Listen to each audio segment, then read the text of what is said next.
Hoy me tengo una reunión con representantes de UNHCR aquí en Aruba, esa agencia de Naciones Unidas que atende con derechos humanos. Señora Irene Van Rij, presidente nuevo de UNHCR aquí en Aruba, y la reunión más bien para ser conocida con él y para de parte del gobierno indicar que para nosotros es importante ribeterreno aquí. Desde que nosotros entramos en el gobierno, nos decidimos de reconocer y acreditar representantes de UNHCR aquí en Aruba. Y desde 2018, pues, nos tenemos 2 representantes que ahora acreditar y reconocer para el gobierno de Aruba.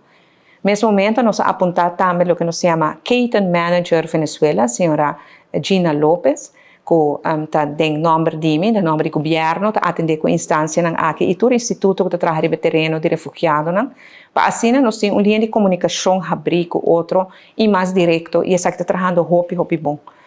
Pois com o UNHCR nós topamos sempre sobre cooperação, como nós trabalhar junto.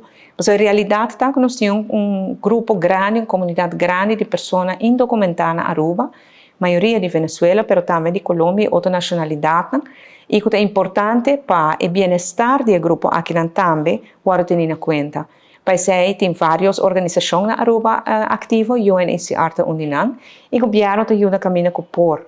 E acaba o ministro Glamber Cruz a anunciar alternative legal pathway, que é uma forma com uma pessoa que não está documentada por chegar a permisso na Aruba.